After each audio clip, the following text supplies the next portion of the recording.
All right, good afternoon or good evening, good morning, whatever time you're watching this video.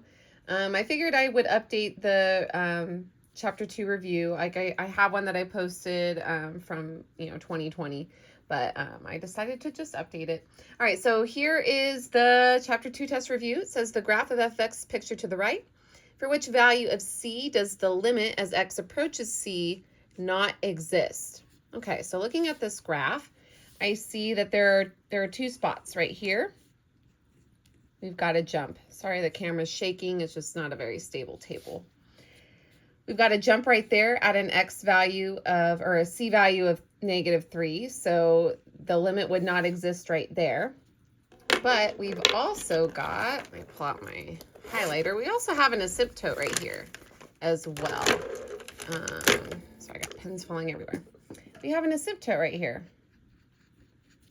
And we all know that when there is an asymptote, that means that there is going to be a D&E situation right there, as well as the limit approaches -1 from the left and the right.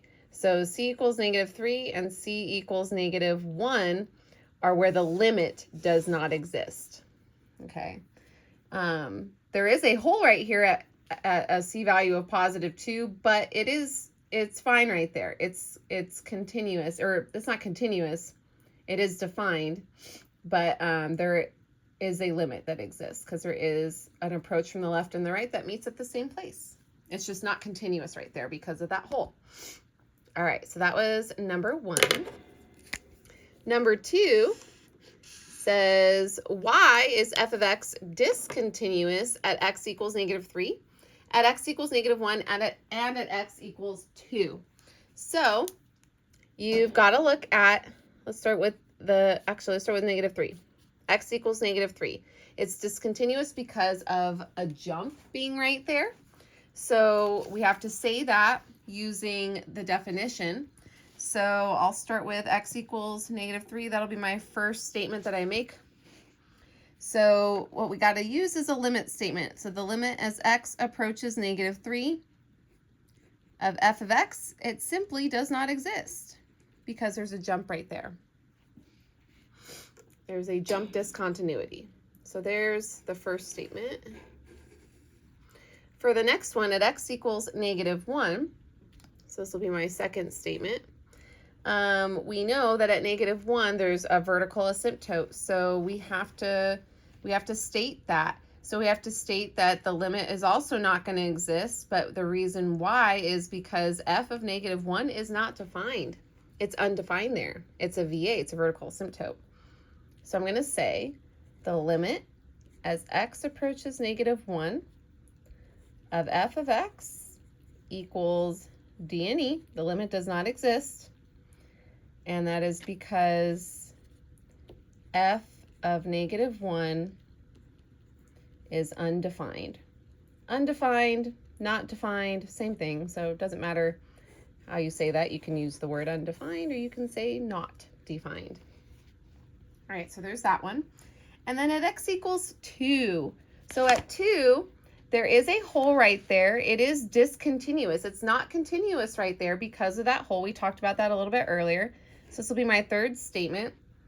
So we have to say the limit as x approaches 2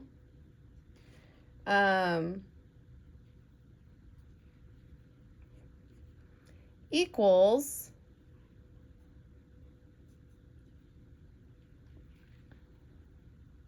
f of 2.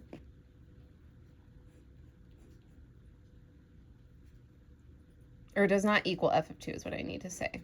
So the limit as x approaches 2, I'm like, where is it? I'm missing it. The limit as x approaches 2 of f of x does not equal f of 2.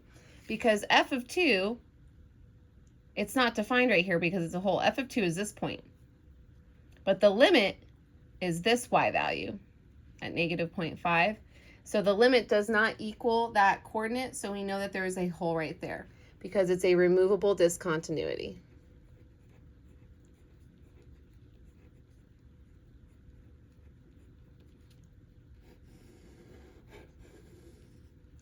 Okay? All right, so that was number 2. Number 3, we've got the limit as x approaches 0 of x over the square root of x plus 9 minus 3. And anytime you have a radical in your equation, let me zoom in a little bit, you are going to need to reverse rationalize. That's just what you're going to need to do. No ifs, ands, or buts about it. So we need to multiply by the conjugate, top and bottom. So the limit as x approaches 0 of x over the square root of x plus 9 minus 3 times top and bottom. We need to multiply by the square root of x plus 9, but instead of a minus 3, I need a plus 3, top and bottom. I need a different pen. I'll use this corally one. Oh, actually, I don't want to use that one. I'll use blue again. Okay, so now I've got the limit as x approaches 0 of, you don't want to distribute the numerator because we want things to cancel out in the denominator first. So we're going to have x times the quantity squared of x plus 9 plus 3. And then whenever you multiply conjugates together, you only need to multiply the first and the last terms because the middle terms are going to cancel. It's beautiful. Square root of x plus 9 times square root of x plus 9, poof, x plus 9 comes out. Negative 3 times 3 is a negative 9. And then we start seeing some things happening. For instance, 9 minus 9 is 0. That is not a coral color. I put the wrong ink in there. I'm going to need to fix that. All right, that looks like a purple.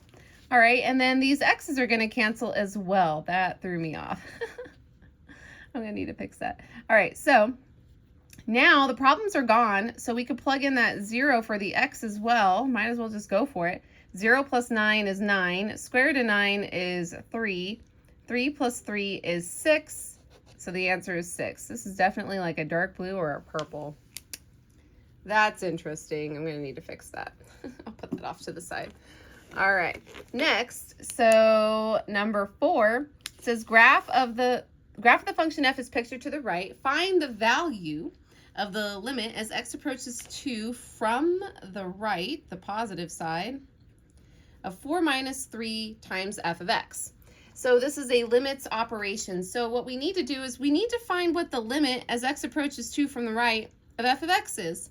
So let's find that first. But remember that we're just following this operation. So we just need 4 minus 3 times whatever the limit is of f of x coming from the right. Okay, so 4 is still going to be there. Minus 3 times. What is that limit? So as we are approaching 2, here's an x value of 2, but from the right, as we approach from the right, the y value that we end up at is a 3. So it's just 3. 4 minus 3 times 3, well, 4 minus 9, and that is a negative 5. All right.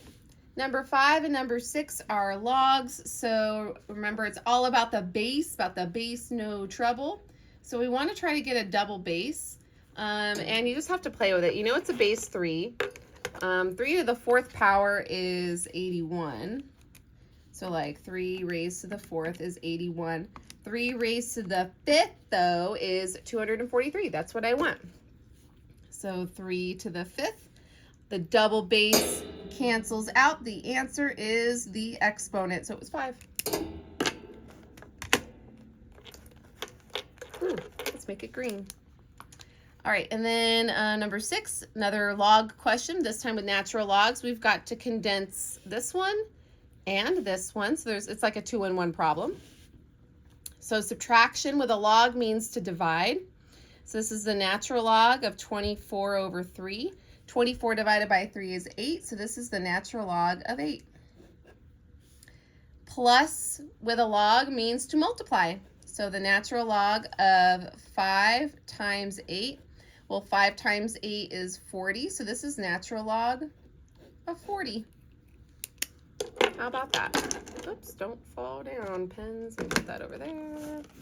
All right, so next, we need to do number 7. We're going to find the limit as x approaches -1 from the left of all of this. So I need to factor, I think, because -1 squared is 1. 3 times -1 is -3. So 1 minus 3 is -2. -2 plus 2 is 0. Can't do it. So I need to factor and cancel. So that's what I'm going to need to be doing on that one. And so I'm going to need to factor 2x squared plus 11x plus 14. I'll just go ahead and use product sum. The product is whatever the A times the C is, or you can use the X box method, whatever method works for you. That's a 28, add up to 11, 7 and 4 multiply to 28, 7 plus 4 adds up to 11. So I'll have 2x squared, and I'm going to replace the 11x with 7 and 4. So plus 7x plus 4x plus 14. And then I have an even number of numbers, or number of terms, and I break it in half, factor each side. On the left, I can factor out an x, leaving me with 2x plus 7. On the right, I could factor out a 2, leaving me with 2x plus 7. I'm running out of room here, but when these are the same, that means you're doing it right. And 2x plus 7 is one of the factors. The other factor, you slap together the leftovers, because that's what you do for dinner. And there it is. Okay, so we factored it. So now, let's take this problem over here. So we have the limit as x approaches -1 from the left of the numerator factors down to 2x plus 7 and x plus 2. The denominator is a lot easier to factor because it's an easy trinomial. So I just need two numbers that multiply to 2 that add up to 3. It's got to be 2 and 1, and everything's positive. So x plus 2, x plus 1, or vice versa. And then we're like, oh, okay, those cancel. So we had a hole right there. And all I have left then is 2x plus 7 over x plus 1, and we should be okay to plug in that -1. But here's the thing. If I plug in a -1 in the denominator, -1 plus 1 is 0. So that means that this limit does not exist. But that's because this is right here, a VA at x equals -1. So I just got to figure out, well, which infinity is it approaching? Because anytime it's with a VA and a D&E and not just a jump, I have to state which infinity it is approaching. That's important. So the only way that we can do that is to graph it. So we know we have a VA at -1. Okay, so we can put that in there. We have an HA at, well, let's see, it's big top, big bottom are same. It's same degree. So the HA would be 2 over 1, which is 2. So y equals 2.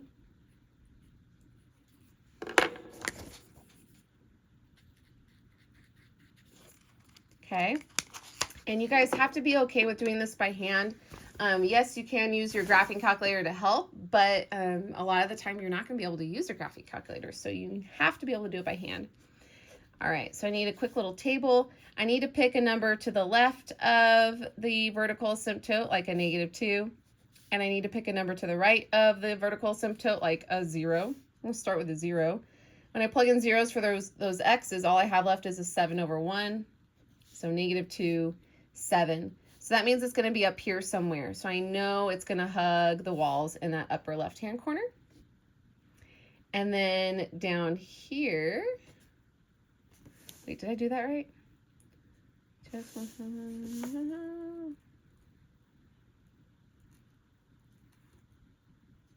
Oh, that's where I messed up. I plugged in the 0 first. 0, 7. So when x is 0, that's up here. So I messed up. My bad. 0, 7 will be up here somewhere. So it would be in that upper right-hand corner. My bad. Sorry. It's getting late. I'm tired. My bad. Okay, then for the -2, let's actually plug that one in. 2 times -2 is -4.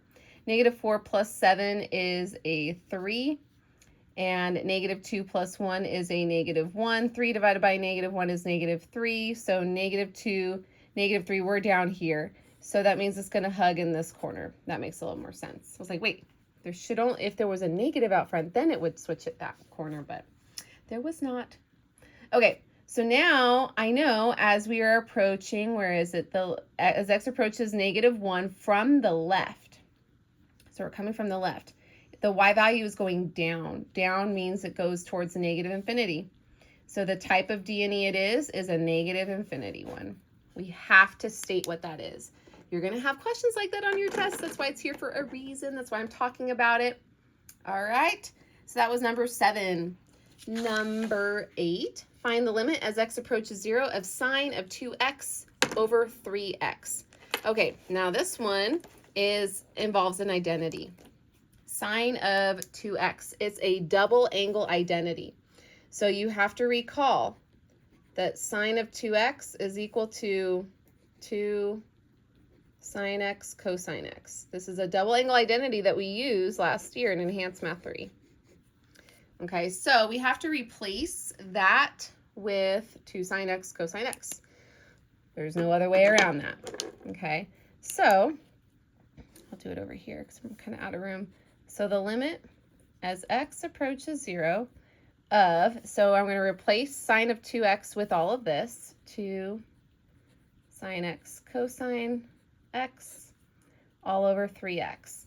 And then remember, there was another identity that we had to use, and it was the limit as x approaches 0 of sine x over x, that equaled a 1. So that is turning into a 1. Okay, so all I have left is the limit as x approaches 0 of 2 cosine x over 3. So now I could just plug in the 0 for the x, and when I do that, cosine of 0 is just 1, and 2/3 times 1 is just 2/3. So then that's the answer. It's just a 2/3. All right, so there's that one. Return it.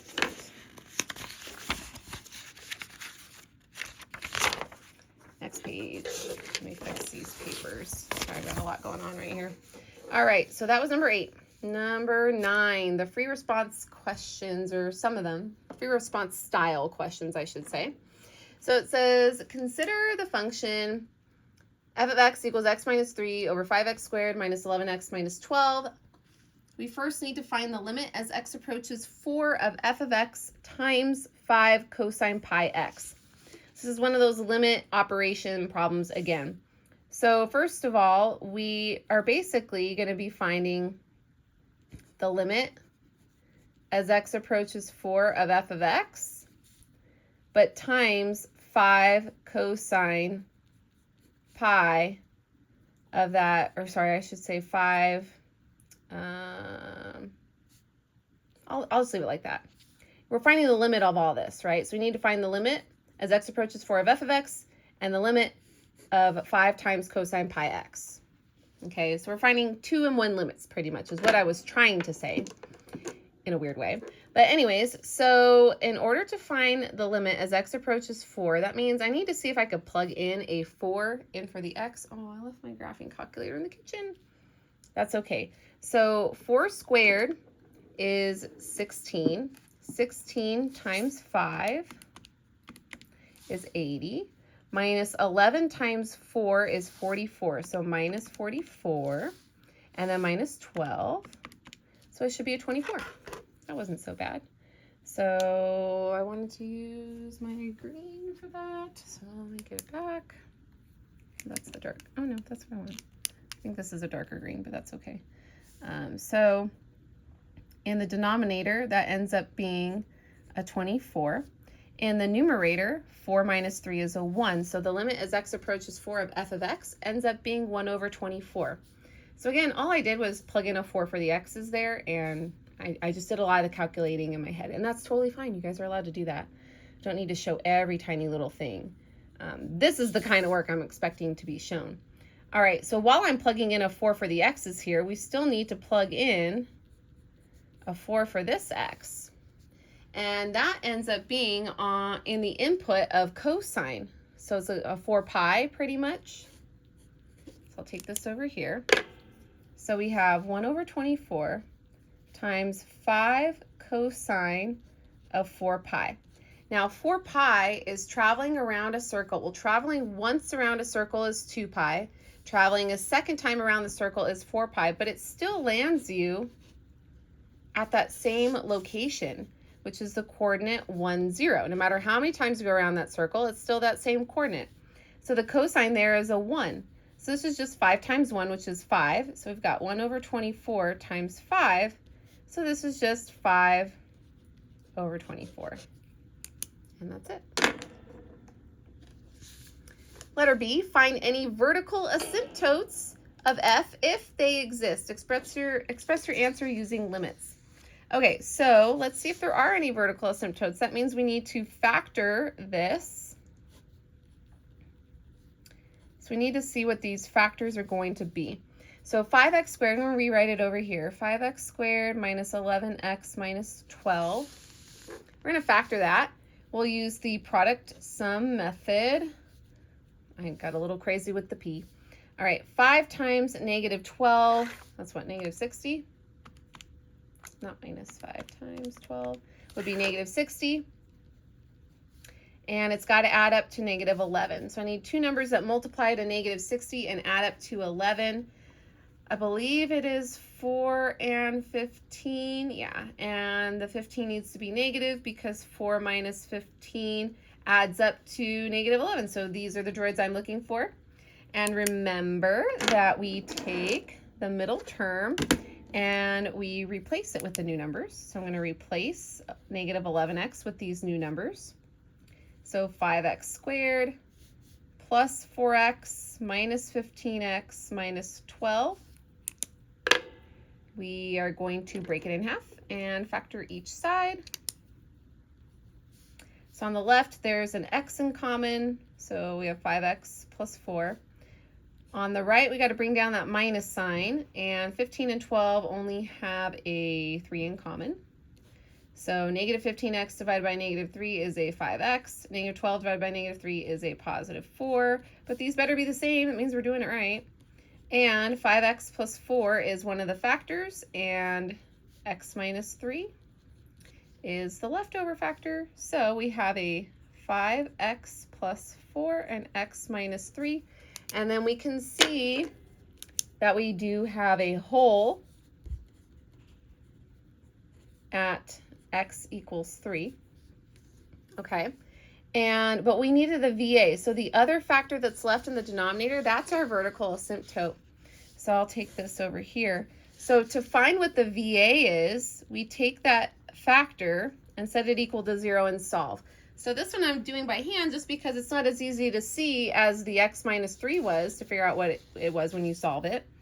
You subtract the 4 over, so 5x equals negative 4. Divide both sides by 5, x equals negative 4/5. That is our VA. Okay, so we have a vertical asymptote. Find any vertical asymptotes, express your answer using limits. So here's how we have to do that. We have to say there is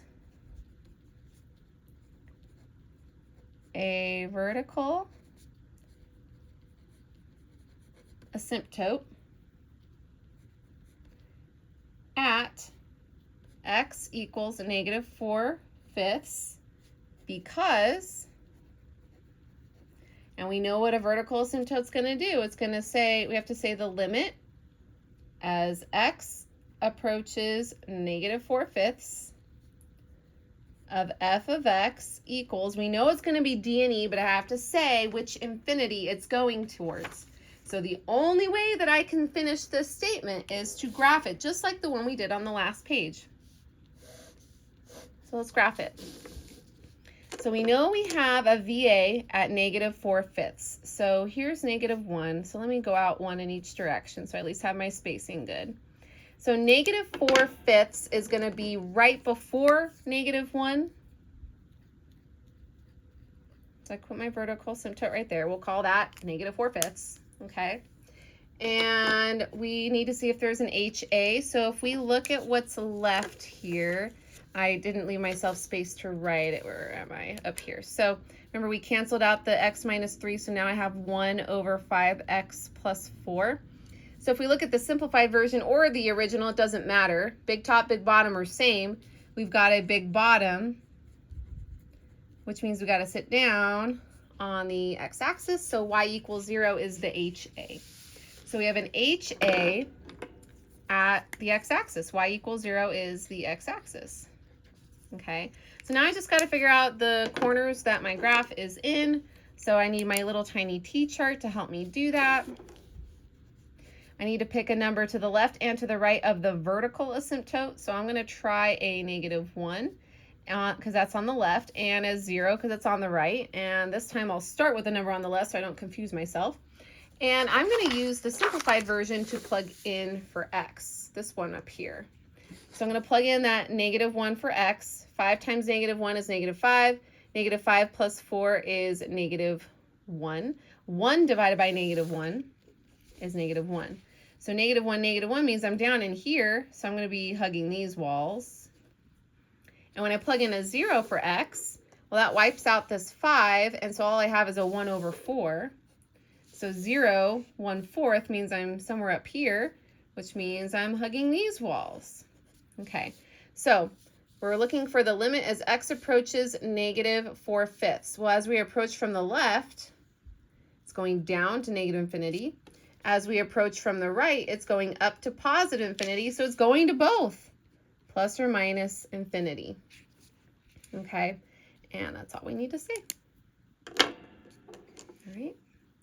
And letter C, it says, find any horizontal asymptotes. If they exist, express your answer using limits. Oh my gosh, we just graphed the horizontal asymptote, so let's put that. But we have to use limits. So we know that there is a horizontal asymptote at y equals 0 because, and we have to use a limit statement to say this.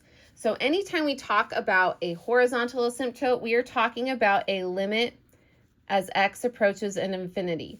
So I always like to go from left to right. So as x approaches -infinity of f of x. So as x is going towards -infinity, the y is coming up, and approaching this flat line, the 0. So the limit is 0 because the limit is always a y value. But that's just coming from, or going to the left. And the limit as x approaches +infinity, so going to the right now of f of x, equals as x is going towards the right, it's flatlining, approaching this x-axis again at y equals 0. And there's my statement for letter C. Letter D says the limit as x approaches infinity. Oh my gosh, that's a big top, big bottom, or same problem. So look at the degrees. It looks like we got a big top. So to infinity and beyond. So we know it's going to infinity, which means the limit does not exist. But you have to state infinity. All right, so there's that one. That was number 9. Number 10. It says find the derivative of y equals the square root of 3 minus x. Anytime you see these words, or the word derivative, this means you're finding slope of the tangent line. So you have to use the slope process, the f of x plus h minus f of x all over h. So that's what we're going to do. So the limit as h approaches 0 of square root of, I need to plug in x plus h for that x there, but because it's minus, I'm going to be careful. I need to put x plus h in parentheses because we are going to need to distribute that minus, right? And then, so there's my f of x plus h. I need to subtract f of x, which is the OG, square root of 3 minus x, all over h. Okay, so next, remember, we got to distribute that minus, so this is going to be a negative x and a negative h in there. But we have a radical, so that means that we have to multiply by the conjugate. So it's another one of those again. So square root of 3 minus x minus h plus, instead of a minus in the middle there, square root of 3 minus x. But whatever we do the top, we got to do the bottom. Okay. And then we don't want to distribute the bottom, but we do want to distribute the top. That is for sure. And we want to make sure that we only need to multiply the first terms and the last terms together because the middle terms are going to cancel. So we don't need to waste our time. So we've got the limit as h approaches 0 of a radical times a radical means poof, the stuff inside gets to come out. 3 minus x minus h comes out. Negative times positive is negative. And 3 minus x gets to come out as well, but we have to keep it in parentheses because we're going to need to distribute that negative. And then in the bottom we have h times square root of 3 minus x minus h plus square root of 3 minus x. All right, and now let's clean it up. We've got to distribute this negative, so that becomes negative, that becomes positive, and 3 and negative 3 cancel. And negative x and positive x cancel. And then these h's will cancel, but when this one cancels, we are going to have a negative 1 left over. We don't want to lose that negative 1. All right, so now we can plug in that 0 for the remaining h. Okay, so we have a negative 1 in the top. Square root of 3 minus x and another square root of 3 minus x means that there's 2 of them. So this is my expression for the slope, the derivative. Okay, so there's the derivative. All right, now it says write the equation of the tangent line to y at x equals negative 6. So now to write the equation of the tangent, I need the slope. Well, I have the derivative, which will give me the slope once I plug in that x value of negative 6. So the slope of the tangent line is going to be negative 1 over 2 times the square root of 3 minus, instead of x, I'm plugging in a negative 6. But I got a double negative. So I've got a negative 1 in the top. 3 and 6 is 9. The square root of 9 is 3. 3 times 2 is a 6. So here is my slope. But now I need to write the equation of the tangent line. So that would be t of x, using point slope form, equals m, which is negative 1/6, times x minus the x1. Well, the x value that they gave me is a negative 6. Plus the y value, I don't know the y value, so I got to figure out the y value. That means I got to go back to the OG. Y equals square root of 3 minus x. So if I plug in a negative 6 for x, negative times negative is positive. 3 plus 6 is 9. Square root of 9 is 3. And so my y value is a 3. Okay, and then we just have to clean this up. Got to play cleanup now. All right, double negative turns positive, by the way, before I distribute that. So that will be a negative 1/6 x. Negative 1 over 6 times 6 becomes a negative 6 over 6, which turns into a negative 1. Combine like terms, so our final answer is t of x equals negative 1/6 x plus 2. And there's t of x. Okay, then for the next part, it says write the equation of the normal line. So all we got to do is take our tangent line slope, negative 1 over 6, and find the opposite reciprocal of that, and that will be the slope of the normal line. Because remember, the normal and the tangent are perpendicular, so they have to have opposite reciprocal slopes. So the opposite reciprocal of negative 1 over 6 is a positive 6. So this is the slope we need to use for our normal line. So n for normal, n of x equals, the m is a 6, times the same things we did up here, x plus 6 plus 3. We've got to distribute that 6. So we're going to get 6x plus 36 plus 3. Combine like terms, so our final answer is n of x equals 6x plus 39. And you didn't have to graph it. So sorry if you did, but you didn't have to, because that's going to be a pain in the butt to graph that. It's really big. And then that's really small. So yeah, that's a pain. It'll be hard to scale it. All right, so that was number 10. Number 11. Now, a lot of you guys struggled on this one, or at least understanding this one when I went over it in class. Sorry, I needed a drink. Okay, so it says use the graph of f of x pictured to the right to perform the actions in exercises 11 through 15. So I'm going to try to explain this in a slightly different way. So I noticed after I was explaining it to some of your fellow classmates that this, when I explained it this way, it helped. So answers could vary on this, okay? We're labeling points on the graph that satisfy these conditions. There could be multiple places that work, okay? So label point A on the graph of y equals f of x where the derivative is negative. So remember, the derivative means we're talking about slope of the tangent line. So when the slope of a tangent line is negative, that means it's a decreasing line from left to right. So I want to pick a spot on my curve where the slope of the tangent would be negative. So let me show you a few things. If I had a tangent line right here, that's an increasing line. The slope would be positive. If I had a tangent line here, that's a horizontal line. The slope would be 0. If I had, do I have another color? I'm supposed to be, sorry, you don't want to see my arm. If I had a tangent line here, that would be a decreasing slope, okay? Or I could even have it over here. In fact, I think that's where I had it originally in my notes. It doesn't matter. There's multiple places. There's multiple, like there's another increasing slope right here. If I wanted to mark that one, this would be a tangent line that's increasing, okay? And if I wanted to mark all of the horizontal lines, there would be one up here and right here, right? So there's lots of different ways that we could draw tangents along these curves.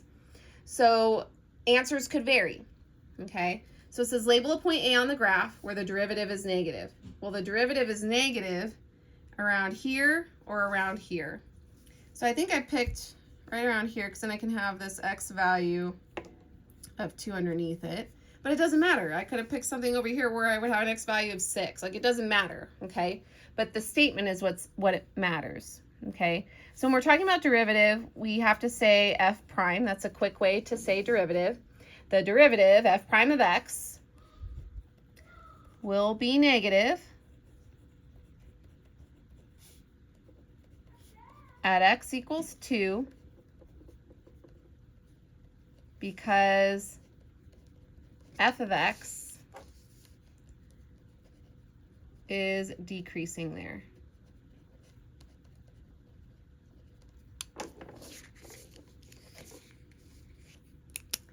So there's that one.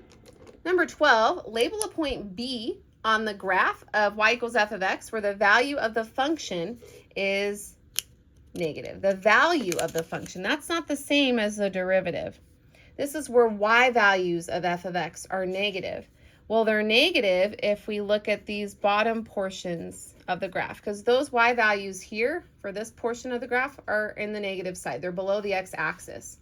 So I could pick anything. So I could let my point B be over here or over here. It doesn't matter. Okay, so let's let it be right there. So it says to label a point B because they want to know that you know where the value of f of x would be negative. So we can say for f of x to be negative, the y value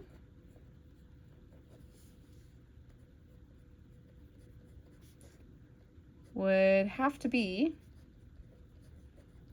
below the x-axis. Okay, oops. And then number 13, label a point C on the graph of y equals f of x where the derivative is greatest in value. So where the derivative is the highest number. So that means the highest number would be a positive number because positive is bigger than negative. And it would have to be a really, really steep slope for the slope to be a big number, okay? Well, the steepest slope on our curve would be this first pink line that I have written as a tangent here with my pink highlighter. So it'd be around here. So I'll let my point C be somewhere over here. All right, so I can say for number 13, for f of x, f prime of x, to be the greatest,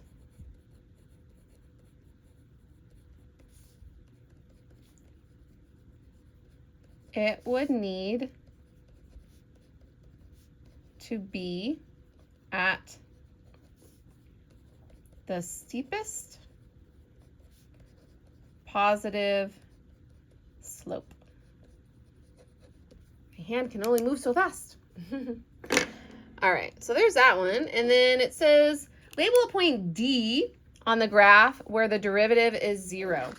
So I've got 3 spots where I could put my point D. It's wherever the derivative is 0, where the slope of the tangent line is a horizontal line, because horizontal lines have a slope of 0. So it doesn't really matter. I'll just put it right here because that's where I put it in the notes, but I could put it here. I could put it up here. So all of those, like I said, answers can vary. So I can say, for f prime of x to be 0, a horizontal line would have to occur at a max or min, a maximum or a minimum. And that was number 11, 12, 13, and 14. All right. Did I not print the FRQ? I thought I did.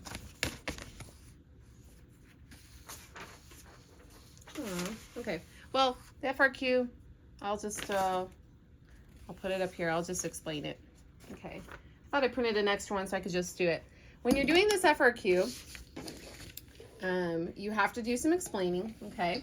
And you won't be able to use a graphing calculator. And let's see, you have a piecewise function, f of x. And it says, is f of x continuous at x equals 1? Justify your answer. So what you need to do is you need to plug in a 1 in both pieces of the piecewise function to see what it equals. When I plugged in a 1 into the negative 2x plus 3, I got a 1. When I plugged in a 1 into the 2x squared minus x, I also got a 1. So they agree. I wrote they agree. That means the limit exists there. And for it to be continuous, not only does the limit have to exist, it has to be defined at that value of 1. Now, it doesn't equal 1 here on this piece, but it does equal 1 here. So even though it's a hole for this first piece, this part fills in the hole. So it is defined at x equals 1. And those are the two conditions. It's got to be defined at that x value, and it has to have a limit. Okay, so if you need to graph it, some of you are visual people and you need to graph the piecewise function to see what's happening there. And when you see it, you're like, oh yeah, as x is approaching 1 from the left and the right, yeah, it has a limit, and it's continuous because that hole is filled in. It's as if the hole wasn't even there because it got filled in. So to write it up, you just say f of x is continuous because f of 1 is defined. That's the first thing you have to say. And the limit as x approaches 1 from the left of f of x equals the limit as x approaches 1 from the right of f of x, which is equal to f of 1, which is equal to 1. This just shows that f of 1 is defined and the limit number is the same as the defined number, which is a 1. So there we go. Continuity. And that's all of the Chapter 2 review.